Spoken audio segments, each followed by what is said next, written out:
Hey guys, welcome to another video. This is a video of me riding Ellie over poles for the first time in, I don't know, maybe a week and a half after the last video I posted. So we did a bunch of flat work before this, and then I decided to incorporate some poles into our flat work.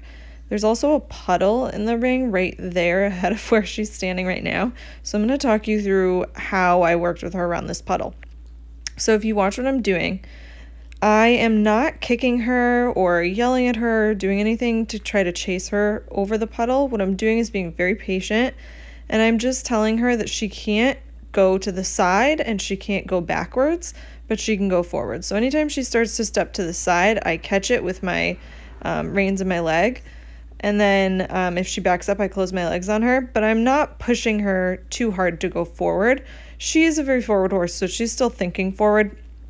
It's more about just making sure she doesn't feel pressured or chased, because that can add even more anxiety to the process of going over the puddle.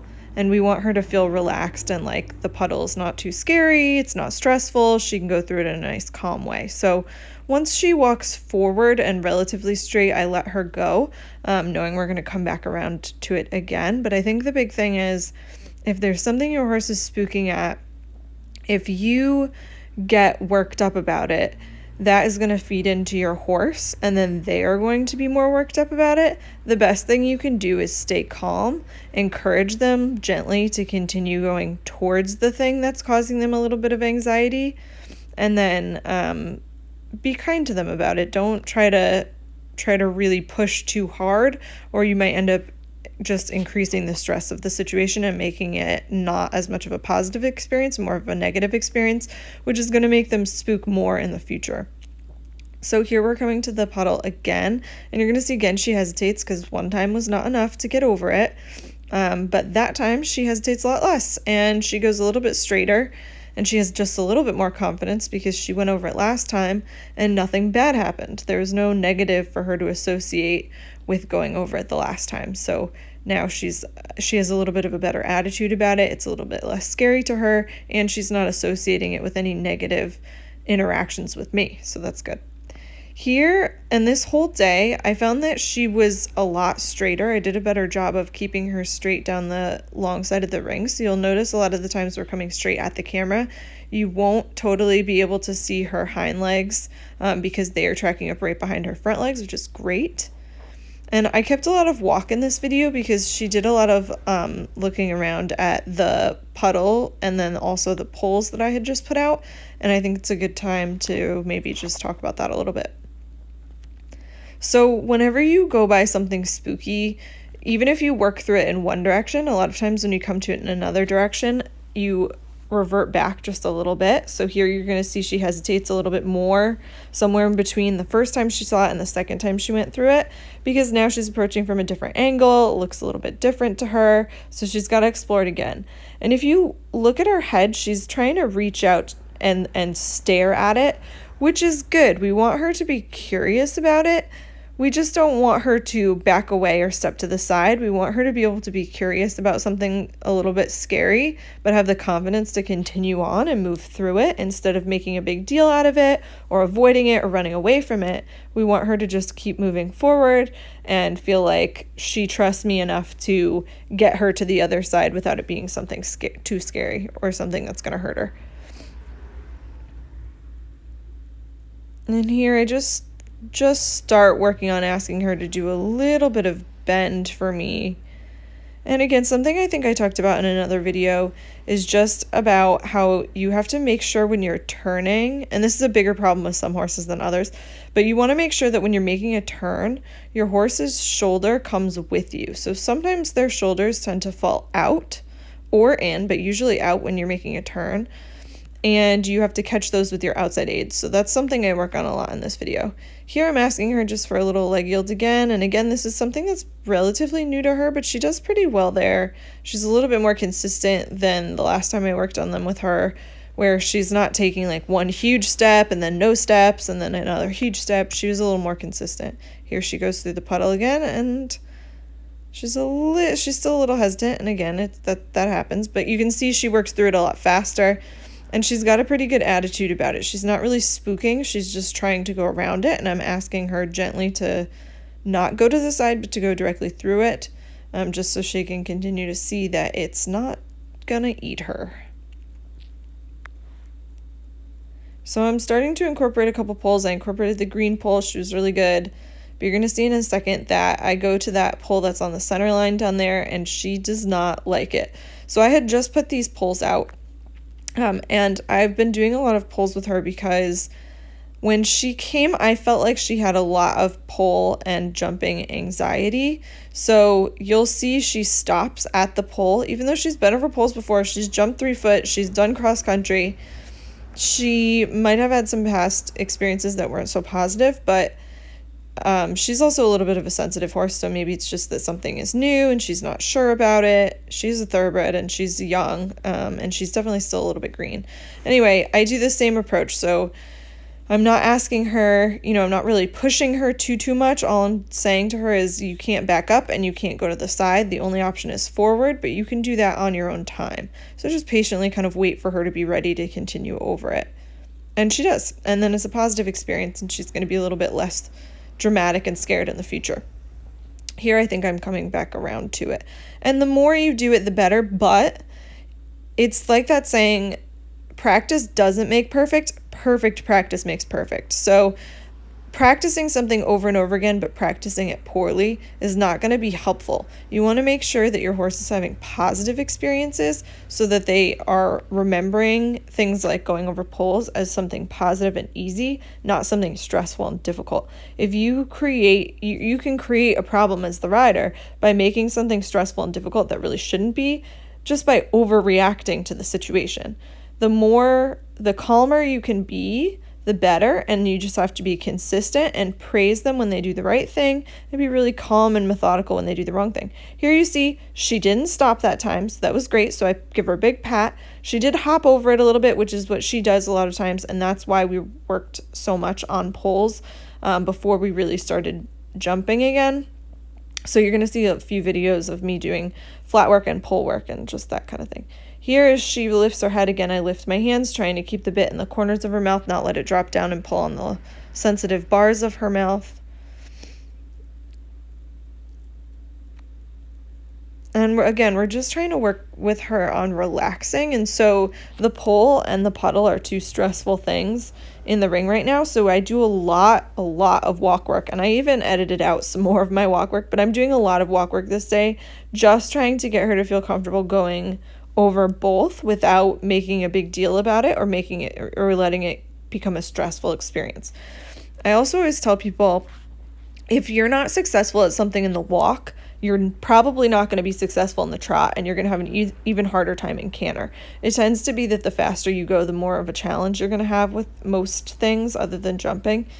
And so it's better to try to master something in walk when it's a little bit slower and you've got more time to think about what's happening, than try to shoot right up to trot or to canter with a new exercise where it might freak your horse out. It just depends on their training and their comfort level and their confidence. But if they're not confident doing something in walk, they're certainly not going to be confident doing it in trot, and they're definitely not going to be confident doing it in canter, which is part of why I do so much walk work with her. It's a combination of confidence, stretching, and relaxation. There you can see she's pretty straight, so her hind legs are behind her front legs. I think I did a pretty good job this day of getting and keeping her straight.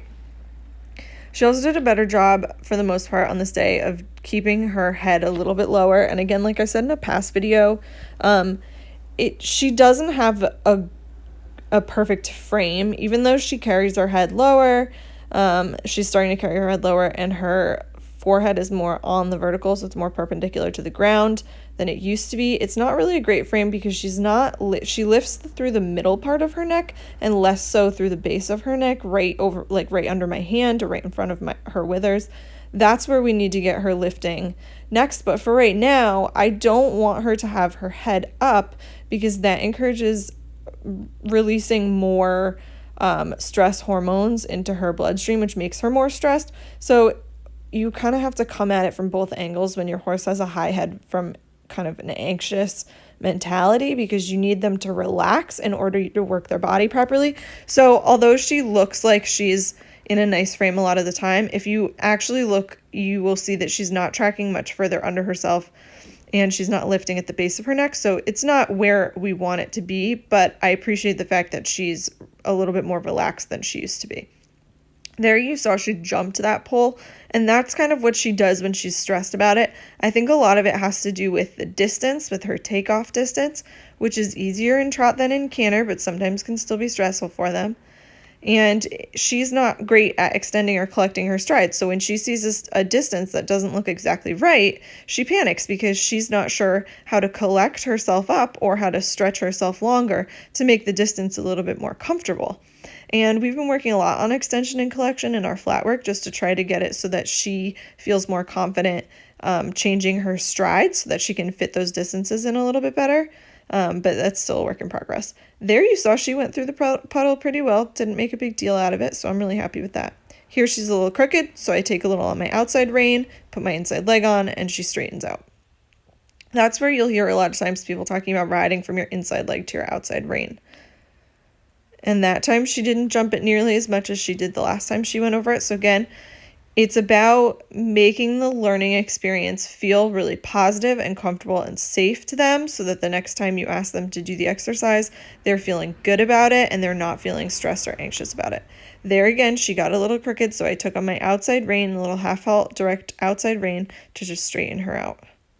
Here we were working on a little bit of a change of bend, not working too hard on that. That's not really my focus, but just to change direction, trying to get her to keep her head a little bit lower, stay relaxed, and just more fluidly change the bend. Here she might have more of an issue with the puddle. She slows down.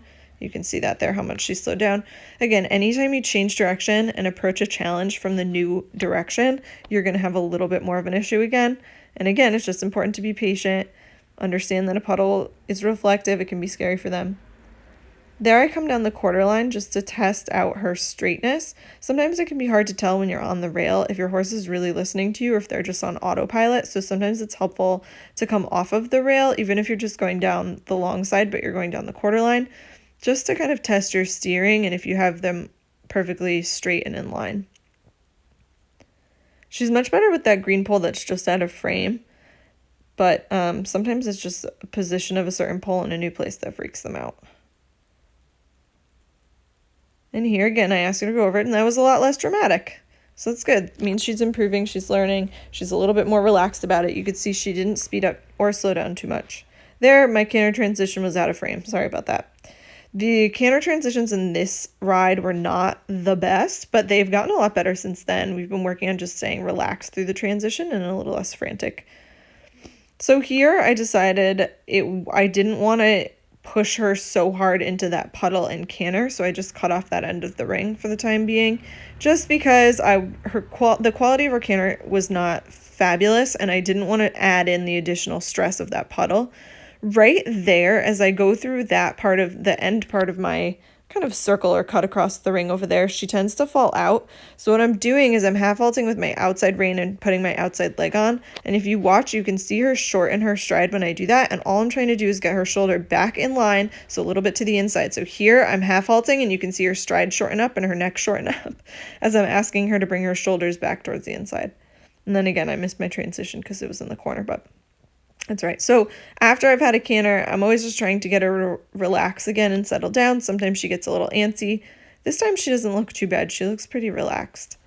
She does feel a little bit more forward and excitable than she looks. There she spooks at the puddle. Again, new direction. That's what's going to happen. That's all right. We just work through it and keep going.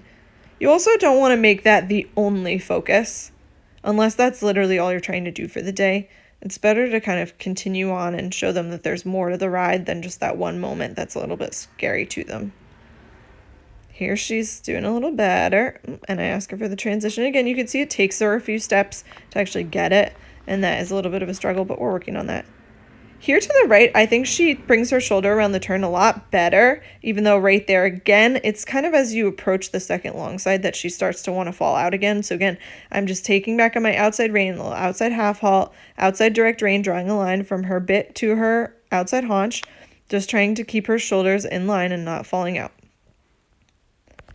And a little outside leg helps with that too, just pushes her to the inside. So here I started asking her to slow down, and she didn't listen. which happens sometimes, and that's okay.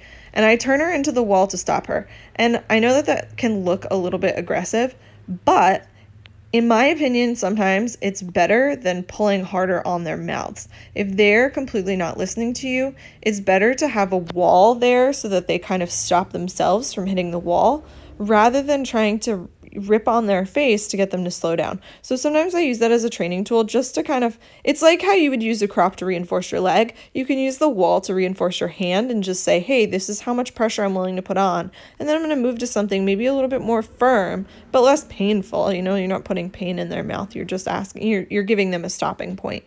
And that can be really helpful, just depending on the horse and depending on how you do it. And again, everything you want to be nice and relaxed.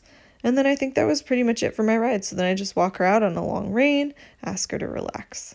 Thanks for watching.